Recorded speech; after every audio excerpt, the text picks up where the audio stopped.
Hey y'all, and welcome to the Get My Life Tour. It is me, your host, Lydia T. Blanco, and as always, I am thrilled that you decided to show up for yourself, take center stage, and be on tour with me. Oh my goodness. I cannot believe we are in season four. Season four, y'all. Who would have thunk it? I actually love saying that a lot, so bear with me. But who would have thought that we would get this far on the tour? Parts of me knew it, but other parts of me were like, you know how you do that little song and dance when you begin to doubt yourself? Full moment of transparency. I am so grateful to be here. And I'm excited because on this stop of the tour, I have none other. Get ready for it. Get ready. I'm telling you, Damali Peterman. She is an incredible woman. You've probably heard about her through the grapevine or have just read about how incredible of a lawyer, of a mediator she is with over 20 years of experience with her own firm and agency, Breakthrough. I'm gonna like get the official name in a second to you all because I don't want to, get it wrong. But I'm so excited that she's here because we're gonna talk about conflict resolution. We're going to talk about all of the exciting things that she gets to create as a part of her calling and her journey. But before I get into all of that, because, of course, I want to read you her formal bio, but I want her to tell you who she is in her own words. Help me in welcoming to Molly Peterman to the Get My Life tour. Hi, Lydia. I'm so excited to be here trying to get my life on your show today. It's just, I just love listening to you. I can just listen to you speak forever. So, I was listening to you and I was like, I just love listening to Lydia. And then I was like, oh, I need to speak now. So I guess I'll unmute myself. Um, who is Damali Peterman? That's a great question.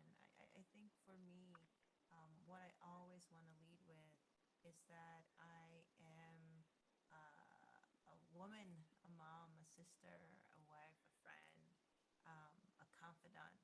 I am the type of person who will show up for you. If I tell you I'm going to do something, I'm going to do it. And one thing about me is I never do anything that I don't want to do. So when you see me, you know that I am there for you. And I'm that person who you can call at 2 in the morning with an issue, and 5 o'clock in the afternoon, at 9 o'clock at night, who will listen. And then before I say anything, I always ask, who do you want me to be right now? Which hat do you want me to wear? Do you want me to be, depends on the relationship. Do you want me to be Damali the lawyer right now? Damali the mediator? Do you want to just vent and do you want me to listen? Do you want me to be on your side, or do you want an objective, response? So I always ask because I don't know. I don't always know, especially if someone who I have a relationship with, other than a working relationship. I don't always know how they want me to show up in that moment. And I've been doing this job long enough to know that I should ask, and then I can put that hat on, and then I can wear that hat and wear it well. So traditionally, when people join us on tour, they wait to the end of the episode to drop the mic. But since you are just dropping the mic, I mean, do we even need to continue? You you can't have me lost for words throughout the entire stop on this tour, Damali. You can't do that. But if you insist, you are so self-aware. Where does that come from? I know that you are a lawyer. You are the founder and CEO of Breakthrough ADR LLC. I told you it was a long title, y'all. I wanted to make sure I got it right. And you have been doing this work, the conflict resolution, the mediation. You're you have the Esquire, right? At the end of your name. You've been doing this for over 20 years. But where does that level of self-awareness come from?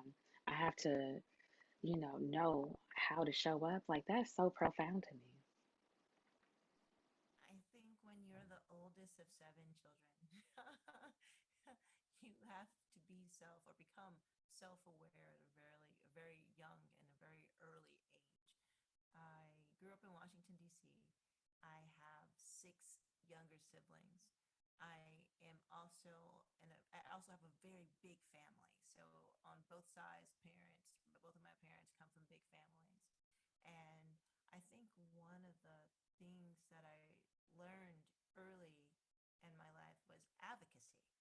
And oftentimes people think that advocacy is like, you fighting for someone and being their advocate.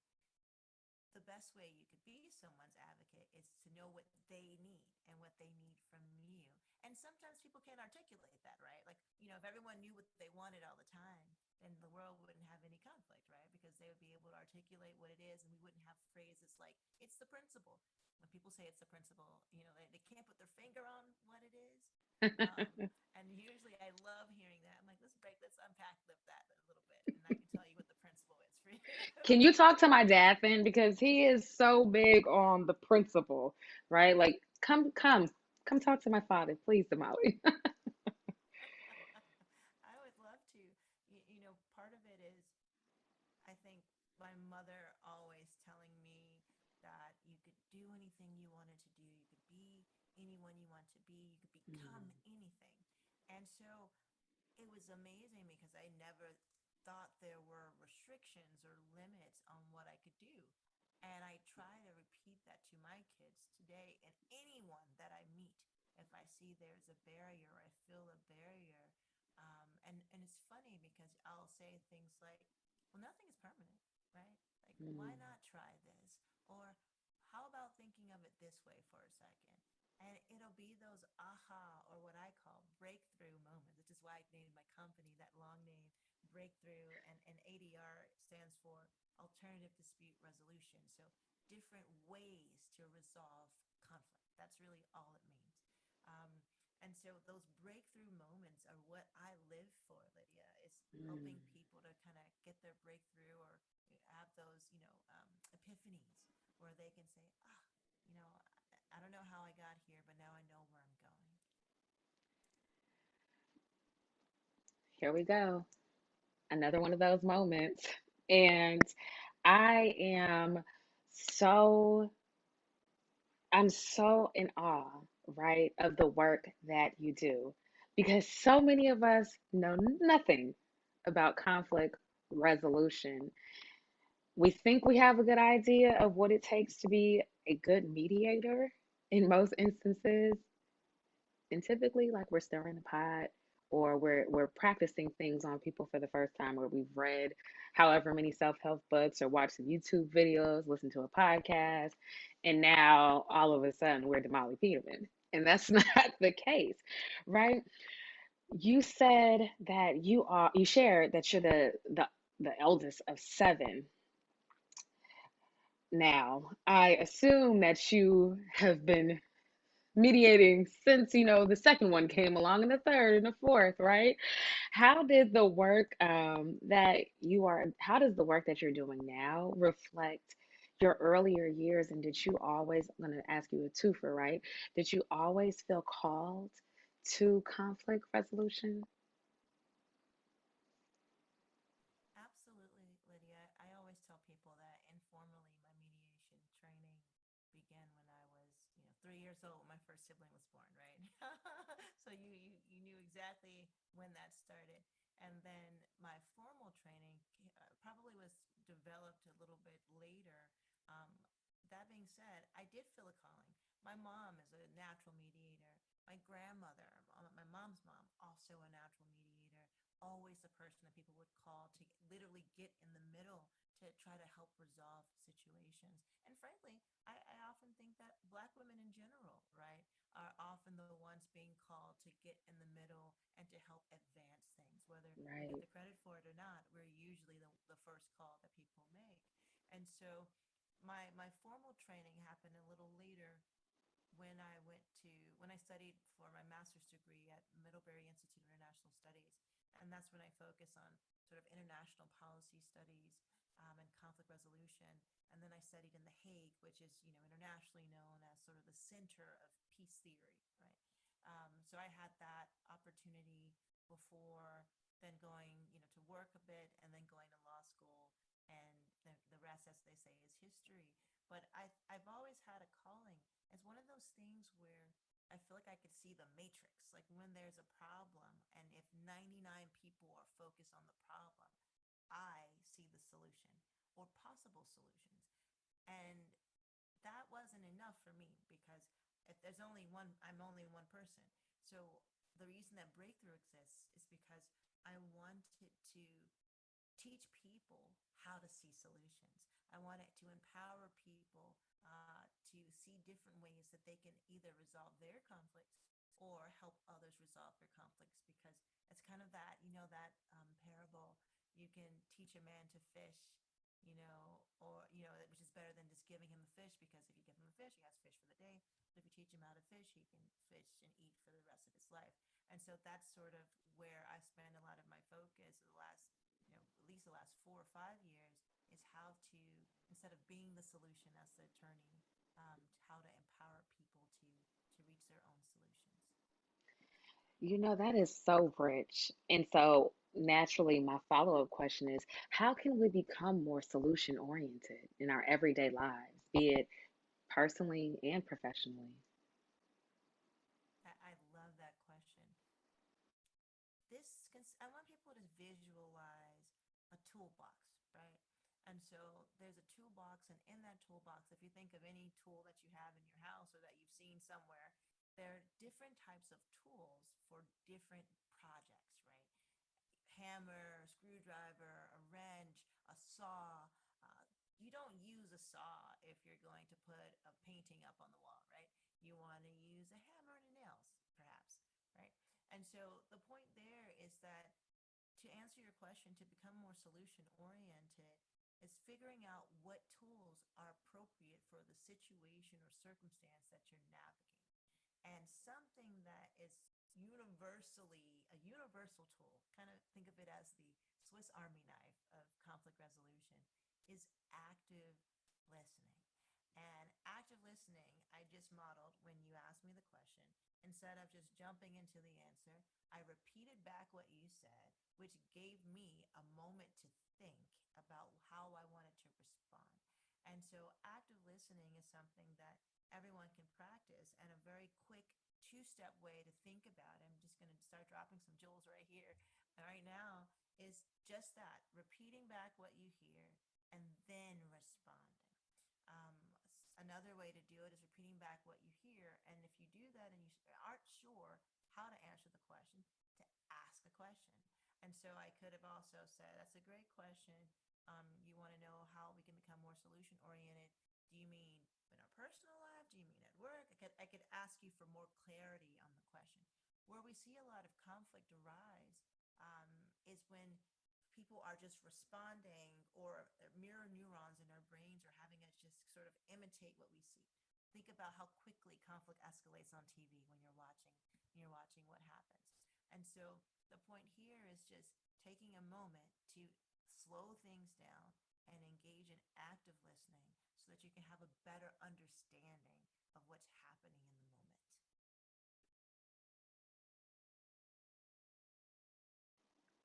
When you shared that, I wanted to practice active listening, right? And being on tour really teaches me how to become a better active listener, right? I can't be so quick to just shoot off, right? So I take these moments of pause and I'm like, Sometimes I just sound like I'm sitting on the first aisle in church, right? I'm like, oh, the first pew. I'm like, But what comes to mind for me is, the quote about peace that surpasses understanding.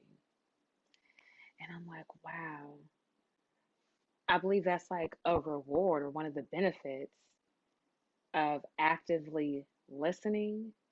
And then I'm reminded of mediation, right? And just resolve, that peace that surpasses understanding.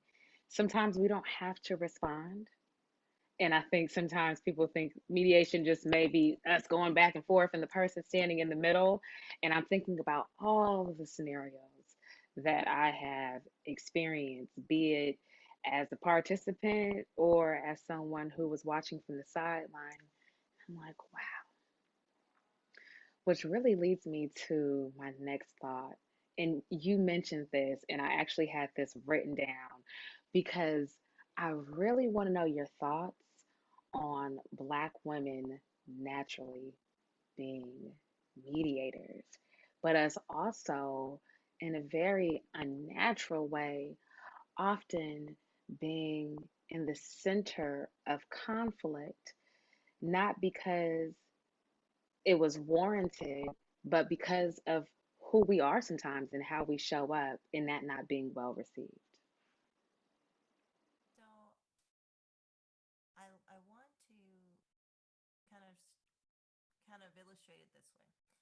I think there's a difference between a mediator and a problem solver.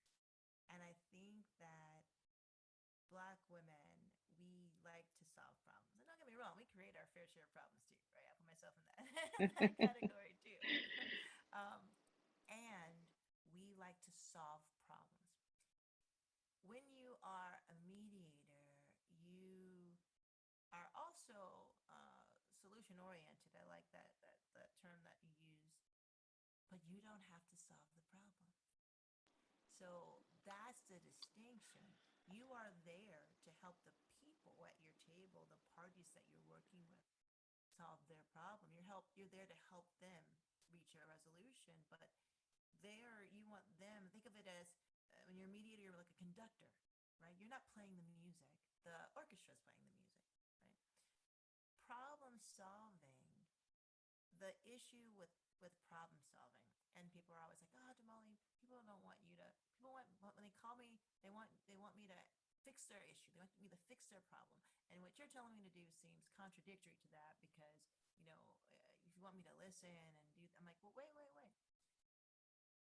Oftentimes when people want you to solve a problem, they don't always give you all the information first. Second, they may not fully understand how the depth of the problem. They might not kind of appreciate how it's impacting all the people involved. They know their perspective and how it's affecting them, but they may not be able to articulate what's happening to the other people involved in the problem. And so oftentimes people are problem solving at a level that may be a band-aid for whatever's happening in that moment, but it may not be a permanent solution or even a semi-permanent solution. And so when you're mediating, you are hopefully figuring out not just the position someone is saying, I want this, but the interest, meaning why they want what they're saying they want. And that's what you're trying to do, is you're trying to help them have interest-based conversations, interest-based negotiations, where they're not focusing on the what, but the why. Because if you do that, then when you're finally ready to, if you have to be the problem solver, right? When I'm a lawyer, I'm a problem solver. When I'm a mediator, I'm helping people to resolve their own problems. I'm empowering them and facilitating that conversation so that they can, you know, implement their ideal vision of whatever this conflict is. And people are always like, oh, well, Jamali, like if I knew what was going on, I would have been able to fix it. And I submit to you, you don't know all the things that are going on, because part of it is you're stuck in your position. This person has to do this for me because of X. I need this from you because of Y. All these are positions that people are saying, and you've heard these things too, Lydia. I want to raise. Okay, that's your position. Now let's figure out why you want to raise. Do you need a raise because you want to buy a new house? You need to pay caregiving responsibilities. Do you want to pay for school for your kids? Like, what is it? Because now if we could figure that out, we could be more creative in the compensation package that we're trying to negotiate for, to help you get what it is that you need, not what you say that you want. You see? So I think Wow. oftentimes people are stuck in that position. And when we're talking about Black women and problem solving, we are superheroes, right? We do wear the cape. And part of what it is we want to solve problems, and there's so many things arising that we only have a short amount of time and attention to devote to all the things that are popping up all the time that need our attention. But if we slow things down a bit, and if we think about how to empower people to solve their own problems, when my boys fight, I don't always come in there and try to resolve it for them. I try to focus on giving them the tools that they need so that I know that when I'm not there to intervene, they know what to Mm, do. And I'm not talking about physical fight. I'm just saying like when there's a right. disagreement, I want them to be able to problem solve without me intervening so that when they're at the schoolyard or at the playground or at the train station or throughout their lives as they develop into adults, I want them to hear me, saying these types of things that we're talking about so that they have the tools. Remember that toolbox Right. in their toolbox that they know when to pull from it to use it. So that was a very long answer to the question about Black women being problem solvers and mediators, but I thought it was important to show the Yeah. distinction because if we can shift more into being mediators, we would have less on our Mm, shoulders from trying to mm. solve everyone's problems. Another gem within a gem within a gem. I feel like I see this big diamond or ruby, and there are just other smaller ones in there, like those, I think the Russian toys or something. I'm like, whoa, I'm so glad that your response was what it was because I got so much. It also reminds me of the conversation we had prior to this conversation about mediation, conflict resolution, siblings, just family, right? And wealth. And so here you are as a mother, as a wife, as a woman who takes up space, doing the work that you do, sharing, an intimate detail about your life. When your sons, are going back and forth, you want to prepare them. I don't think enough of us are having this conversation. I'm so glad we're having this conversation. I really consider it a blessing because we know we're all too familiar with the stories of issues that just don't work out in anyone's favor, right? And wealth is coming to mind because we're beginning to have more of a conversation about money as a community. But one of the things that is all too familiar is when things, I'll say, when series of events take place and money is involved and we need mediators, right? You're talking about passing down mediation and conflict resolution almost as, is this fair to say, like a soft skill, right? And as a tool to empower your children to be able to make sound decisions later in their life. Can we talk about that, Damali? Can we talk about it for those who know, who have been there, who have seen it, and can relate, but also want to move forward and be able to really be able to mediate and not problem solve? Absolutely. Sometimes parents have to intervene because you know more, you see more. I also oftentimes can see a pattern, right? Where people may not see it, I can see a pattern of behavior. I can also see, what was happening a lot was as I was working through matters as an attorney and a mediator, I would hear so many situations where the problem could have been de escalated before it rose to the level of needing someone like me to intervene. And had those people had these skills, these tools in their toolbox, then they would have been able to um, de-escalate the conflict, or if they knew someone like me, right, who had these types of skills. So when we're talking about these, it's funny. It's funny because you said, is it a soft skill? And I nodded, yes, it's a soft skill.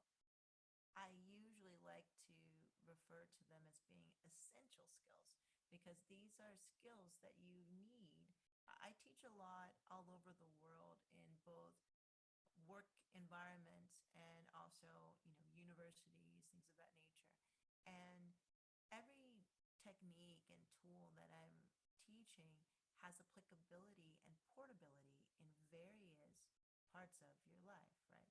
So whether it's at home, whether it's in any interpersonal relationship, whether it's in a work environment, knowing how to effectively communicate and actively listen, knowing how to de-escalate and walk away, or knowing, how to provide constructive feedback or engage in a difficult conversation.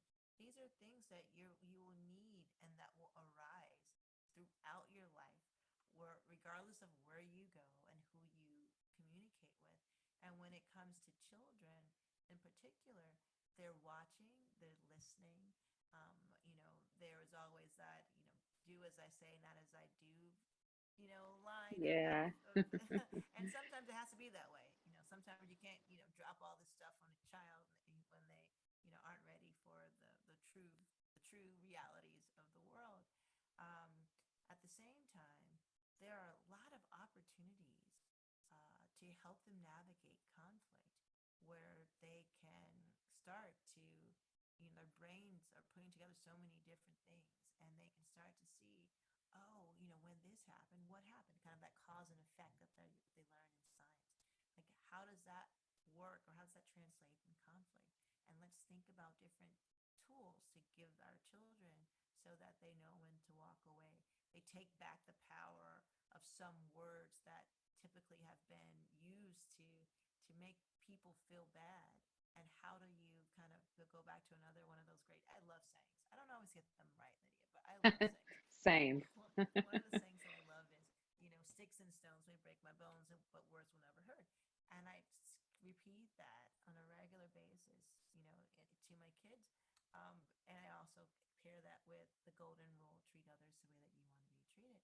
Because I'm like, if someone says this, first of all, there are certain things people just might say, and you have to, like, okay, that word doesn't mean anything to me. What else you got, right? And then there are other words that people might say because they don't know how to express themselves, right? People don't always say what they mean, surprise, and people don't always mean what they say. And Right. sometimes people do mean what they say. So you have to figure out in a few seconds or so what is happening, evaluate it, and then determine how you want to show up in that moment. Mm, that part, determining how you want to show up. Sometimes we show up, we're in the heat of the moment, and we show out. That's like, okay, what happened? Are you out of character? Or is this really who you are, right? But, you know, sometimes things just go there. And I can't say it enough, but I'm so grateful to be having this conversation with a woman of your caliber because a lot of what you're saying is not on the internet, right? It's one thing to like read something, skim over some things, but to hear, to see, you know, what is being said, and then to have such a beautiful woman, right? Saying and sharing, it's like, okay, this is possible. Women like you exist and care about creating positive outcomes through healthy discourse. Healthy discourse.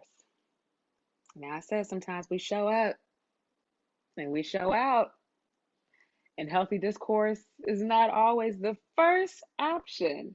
Now, we're already speaking about mediation. Do you have any tips on healthy discourse or how to begin conversations or even pivot conversations when we might be uncomfortable but really need to address the elephant in the room? Absolutely. I think one, there are a few things you can do. You have to always ask yourself, is this the right time and place? There are a few questions you should ask yourself, right? There's never a one size fits all approach to anything. And typically my first answer when someone asks me a question like that is, well, it depends, right? It depends on the situation. And so the first question you have to ask yourself when you think you're engaging in healthy discourse and you may need to pivot, or you may have to figure out, what to do next, is this the right time and the right place? Right? Is this the right medium? Should we be on video? Should we be on the phone? Should we be, um, you know, on social media having this conversation? So the first question: right time, right place, right medium. The next sort of question is, what, if you can put your finger on the principle, what is it that's bothering you? Is it the person or is it a problem? Most people, when they're in conflict, they conflate those two things. You have to separate the person from the problem. Do you have a problem? Is there an issue with what the person is saying because how that impacts you? Or is it the person and how they're saying it to you? Or something about them that's triggering or causing you to have that reaction? If it's the person, then there's a different route. It's like one of those, those charts, and you have to choose yes or no, and then depending on the answer, then it takes you somewhere else. You got to choose yes Yes. or no. It's like that. It's like that. I'm sure that has a name more than like one of those charts, but it's Yes, like like a that. path logic. Yeah. Yes, yes, yes. It's like that. So, you have to ask yourself some questions. The benefit of asking yourself these questions and this sort of path logic that we're talking about is that it helps you to slow things down. Again, if you look at anything on the news where they're showing you a conflict that's escalated, it's 30 seconds, 40 seconds, 8 minutes and 46 seconds. It's moments in time that will change people's lives forever. And it's usually just think about it. Minutes, seconds that change people's lives. And so we have to slow things down. When your brain when your brain is in conflict, we kind of go back to that fight, flight, or freeze mode. Our ability to use our executive function is suspended, which means we cannot make calm, cool decisions. And you see it happening every day.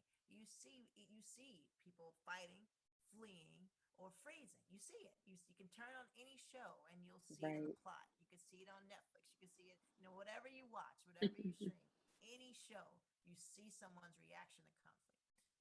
When you slow things down, you give your brain a chance to re-engage your executive function and think about how you want to show up in the moment. Remember, you can't control anyone else, but what you can control is what's coming from you. And so conflict is, to me, I just find it to be so beautiful. And that sounds like a strange thing to say about conflict, but I'll explain, Lydia. I often ask people, what word comes to mind when they hear the word conflict? And it's always, 9 times out of 10, a negative word. Problem, fight, trouble, drama, disagreement, issues, yelling. Almost never is it, a positive word. And to me, conflict is an opportunity, right?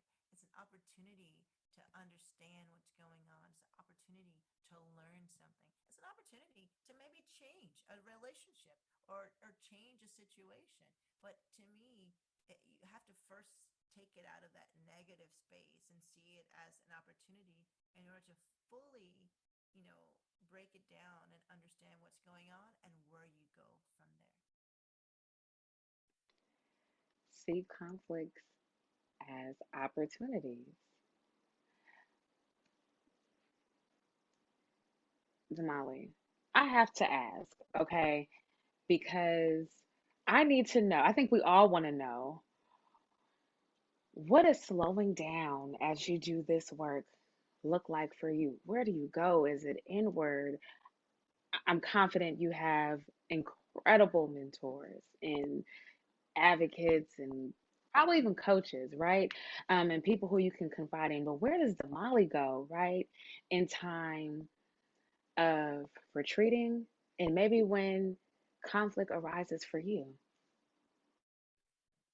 I have some go-tos. Um, One, I usually like to have something on me. Like right now, I'm not wearing a necklace or any jewelry, but usually I have something on me that I can touch. I'm a tactile person that I can touch that will ground me again, right? Don't people are like, oh, you must never get mad. Are you kidding me? I get mad all the time. Things make me angry all the time. Especially when I see injustice, especially when I feel like things aren't fair. When I was a kid, my mom will tell you, even my dad, that's not fair was the first thing that I would say. And now that I'm a lawyer, I'm like, that's unreasonable. What you're suggesting is unreasonable. But usually I have a grounding tool. So something that's on my person that I can touch and be like, okay, I'm back here. What's happening. Let's evaluate it. Two, I like to meditate. I can't do it often. I don't have time to often, but I do see it as like exercise for your brain. So I try to meditate at least once a week, um, and that's helpful. Three, I talk to my mom. I love that. She always sees things in a different way, and she's the person who can usually help me to see things that I don't see. Um, and then I pray. I want I want to receive the things that are intended for me. I want to get help helping others to receive what they're supposed to receive. And I want to, I'm always like, keep my mind open, like allow me to see things. So those are probably the top four places where I sort of seek out um, my inner peace and ways to slow things down when there's a heated moment for me. I love knowing that. Oftentimes, we assume people have like these really cushy responses to these questions, right? Like, oh, I go to Bali for 3 months and I unplug. I'm like, no. I love that you are human, right? And that you have a support system and that you can look inwardly, but you can also lean on people. Sometimes women who are running the show don't have those, I'll say, systems in place. And so it's so refreshing to hear, you share what gets you through. I typically ask guests somewhere towards the beginning or middle of the stop on the tour, what has been a get my life moment for you? And you shared so much. And I know I have to let you go soon. So I'll ask you this way: how did you get to where you are? You shared so much, but I'm really curious about your how through story and what that looked like for you because you're here. I'll call you beautiful one more time.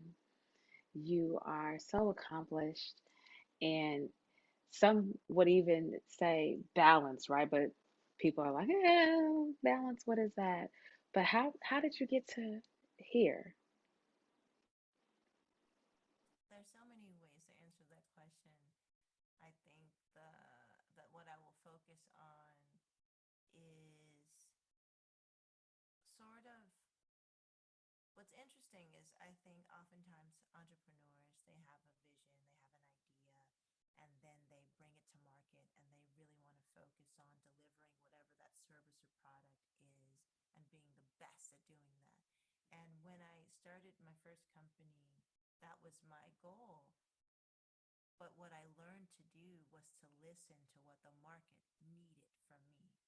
And to give an example, my first company was I wanted it to be focused on alternative on ADR, alternative dispute resolution. But I opened it as Damali law, so it was like the law. I was focusing on the law, and the title and breakthrough. What I do at Breakthrough now as his own company was a program under Damali law. But I thought that was going to be the premier program, right? That was going to be like the creme de la creme when everyone's going to come, and that's that. But I started this company in New York. Most people in New York knew me as a corporate lawyer, and everyone came to me to help them with negotiations and contracts and legal things. When I was like, "Hey, AD, don't you have a problem? Can I be your mediator? Can I help you with ADR?" Like that's what I was hoping everyone would come for. But I had to listen to what the market was asking me for and what the demand was, and I had to be patient and wait for the opportunity, for timing and opportunity to align so that there would be a place for breakthrough. And so that was 2 years. That was 2 years of people really focusing on, Damali the lawyer, Damali the negotiator. And I was patient because I was like, well, it has conflict, and people are going to see that we provide, training to companies all over the world and organizations that we teach people how to listen, negotiate, and resolve conflict. And they're going to, at some point, it'll be time for, it was like Destiny's Child, and then it was a time for Beyonce to like, Yes. go on her solo career. It's like that. And finally that happened in 2019 where I could, make breakthrough, the star of its own show and have its own, sort of um, spotlight because it was time, you know. So to Mm. me, how did I get here? Part of it is a lot of patience, and listening, listening to what the needs are. So not just saying, "Hey, I make cakes and you should try my cake because it's delicious," but what do you need? You don't need cake right now. You need this, and can I provide that? And if I can provide it, and I will give it to you. But if I can't, I may know three or four other people who can. Let me connect you with them. That's the other thing that I did was use my network to help other people. I always see competition as being something that's healthy and important in a capitalistic society, but also it's good. It makes you want to be better, right? Right. If you're in a race and someone's running and they're catching up on you, you want that pushes you. But then you have the team, the team perspective, which is can we do this together? How can we lift each other and promote each other? So I always saw that, I always thought that the way that I got here and kind of like what brought me to this point was helping others, working with others. You mentioned coaches and mentors and sponsors. People were doing those things for me. I was making sure I was doing those things for other people so that we're all sort of rising together. So beautiful.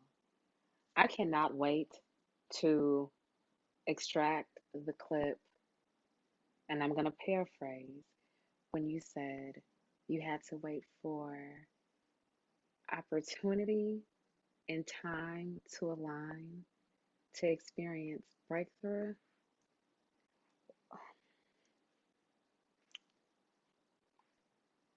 Damali, like that is an entire word. I think some of us are so familiar with opportunity meets preparation or whatever. I'm horrible at saying myself, right? But the way you said that, I feel like it created um, a form of breakthrough for me in real time, just hearing you say that, right? Knowing that that cadence, that frequency exists and you got to experience that. That excites me. I hope that it excites those who are tuned in because we have to have those subtle reminders to be patient and to wait, right? And have, an understanding that divine timing is what it is for a reason. And breakthrough isn't often comfortable or sexy, right? And some of us say we want it and then we experience it and it's like, what is that? Hold on a second, right? Or we don't get there because we're not willing to wait. Uh, okay. What don't you do? What can't you do, Damali? Oh, that list is very long. It's a very long list. We don't even have time for how long that list is. But what's funny, ever since I was a child, my parents can tell you that I never did anything I didn't want to do, and you can see how that could come across as being stubborn when you, especially, and I'm getting that right now from my kids. So I'm like, okay, this is how I was as a child, so I get it. You want your kids to have strong will so that they can, use that as an adult to help navigate Right. situations and use their best judgment. And so there are a lot of things that I don't do, but some of the things that I don't do that I want to do um, are, I just want to take more time to work with figuring out conflict resolution approaches for children. So that's one of the things that I see as, the if we instill these skills earlier, right, and especially in an educational system, then kids will continue to learn how to navigate things as they grow, so that when they're an adult, they're not just like, oh, hey, I'm just learning about this today. Um, so I really want to find different ways to provide this information to our young minds, our future leaders. That's something that I love that. And, I'm going to make a very subliminal mention of this before we wrap because I didn't want to, get people too excited if that is inappropriate for the time being. But there is a very exciting way that you are really bringing others into the fold of mediation and conflict resolution. You see me trying to be very careful here. Um, in an engaging, fun, thoughtful, into my knowledge, an unusual but necessary way. Do you see what I'm hinting at, Damali? You don't? Oh my goodness. Sometimes we have to send people things in the mail when we want to say something, but we don't know how to say it. And you're going to help people say what they mean in the form of mail or mailings.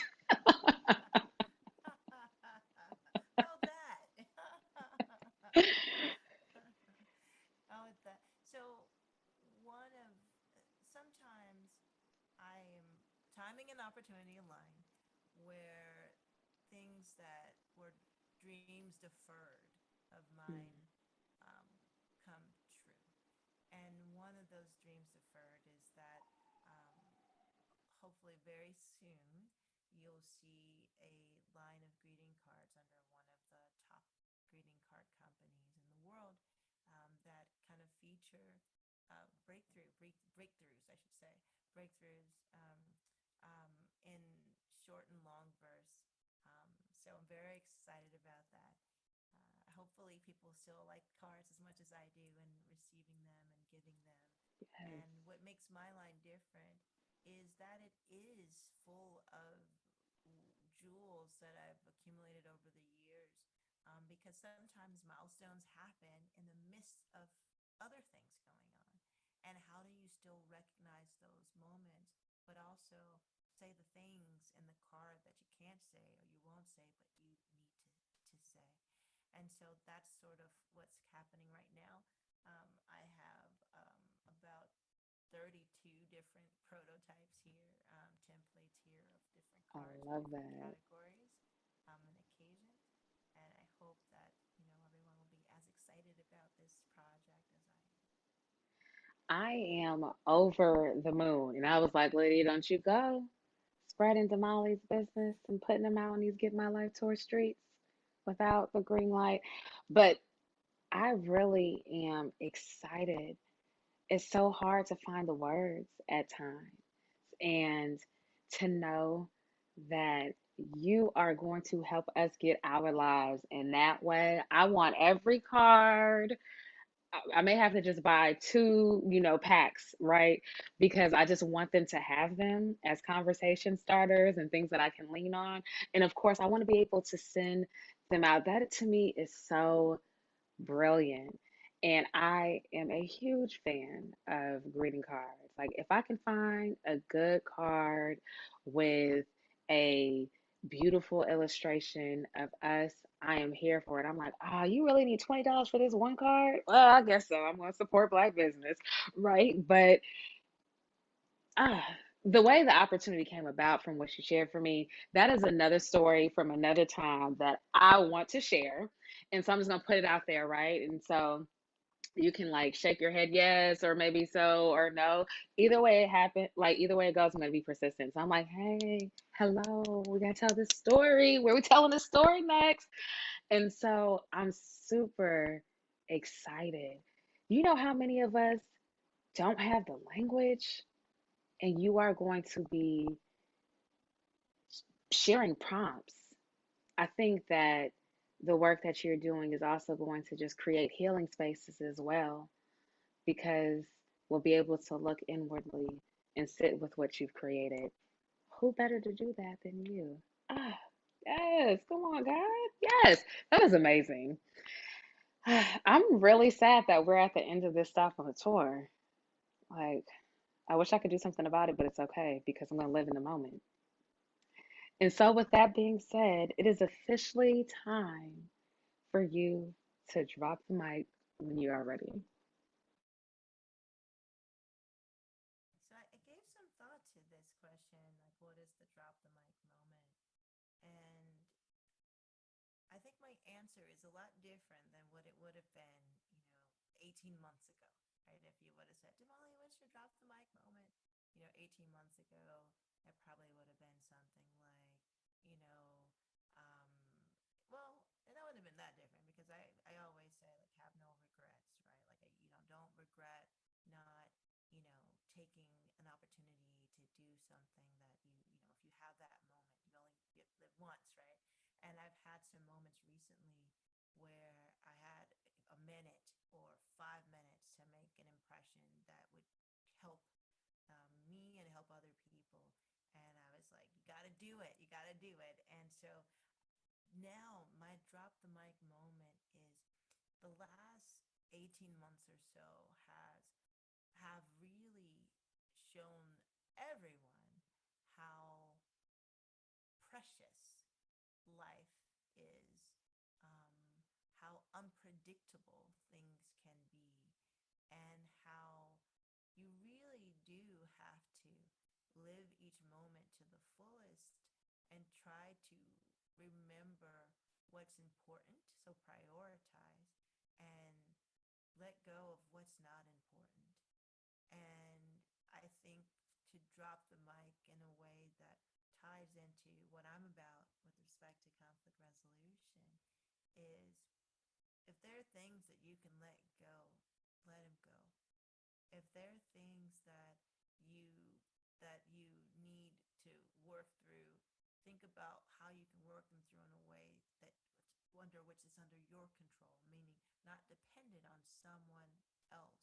And I don't mean, don't get I don't mean like, you don't get a mediator or a third party to help you, what I mean, or a therapist or whatever you need. I just mean if you're waiting for someone to apologize who hasn't apologized in, 92 years, then maybe there's another way that you need to think about how to get closure or to resolve that situation so you can move forward and free up that mental, real estate.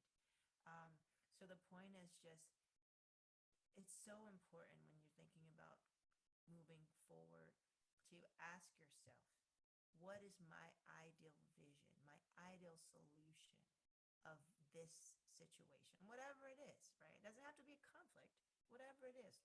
If it's your education, or where you're at school, if it's where you work, if it's a relationship you're evaluating, ask yourself, what is my ideal vision, image, resolution of whatever it is?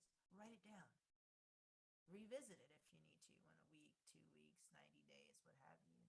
And ask yourself the same question. And if you ask yourself that question, then ask yourself, what are 3 things I can do towards obtaining or achieving this vision? And so that's my drop the mic moment. Remember that life is precious. Remember that, things are unpredictable. Remember to control what you can control. And ask yourself, if you could control, if you could control an outcome, what would that outcome be? And how do you work backwards to make it happen, which is really a plan for working, moving forward. And there you have it. I am so full from this conversation. There are some things that I'm going to do today and tomorrow differently because of my time with you. For that, I am so grateful. So thank you. You're welcome. It's been such a pleasure to chat with you again. I just love listening to you speak, and it's like so moving. It's like talking to a prophet in a sense. Oh And my. so I love talking to you. Thank you. I received that. I can only imagine how many people want to flood your inbox or just follow you, right? And be inspired by your journey, maybe inquire with you about your services, excuse me, and really figure out how they can stay in the know about this line of greeting cards that, are on the way. So please let us know how we can follow, how we can stay connected as you do the work that you do. Thank you, Lydia. What's funny is for many years I was always like, oh, people will hear me and they'll just think about if they ever have a conflict, I hope I come up. But then I realized I had to be more intentional to your point about saying, contact me, follow me, bring me into your office to teach conflict resolution, how to have a difficult conversation, how to navigate certain issues that keep arising, how to create frictionless environments. I had to actually say, hire me.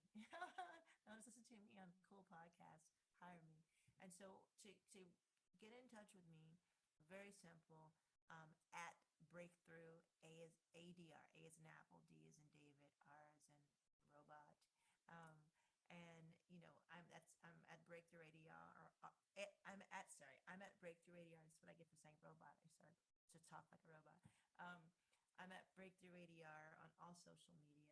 I am active on LinkedIn as well. If you can find me, Damali Peterman on LinkedIn. And if you ever want to email me, the best way to email me is at info@breakthroughadr.com. How lovely to receive an invitation to connect, right? Especially with someone who is doing such incredible work. So take advantage of the opportunity while it is available to you, right? I remember hearing someone say, don't allow the invitation to expire. And I was like, ooh, that's a good one. So I offer that to you as well. Do not allow the invitation to expire. As always, visit the getmylifetour.com. Listen, download, subscribe, review the Get My Life Tour wherever it is that you listen to podcasts. Be sure to subscribe to the newsletter using the pop-up window on the getmylifetour.com. I kept Rihanna there because I thought she was fun. It was like backstage, right? So join us backstage. You can also stay connected with the Get My Life Tour on all social platforms at the Get My Life Tour. And if you like to follow my work journalistically or as I talk about lifestyle and business and culture, be sure to connect with me at Lydia T. Blanco on Instagram and on Facebook at by Lydia T. Blanco.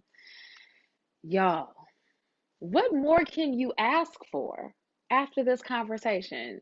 Some would say a lot, but for the sake of this conversation, nothing. You don't need anything else. Get your life. I got mine. I hope you did too. Damali, you are phenomenal. You are divine. And I am so glad that you are walking this earth and sharing your gifts the way you are. I couldn't think of any other way this conversation should go. So I'm full. As always, I cannot wait to see you on the next stop of the Get My Life tour. Until then, it has been real. Peace.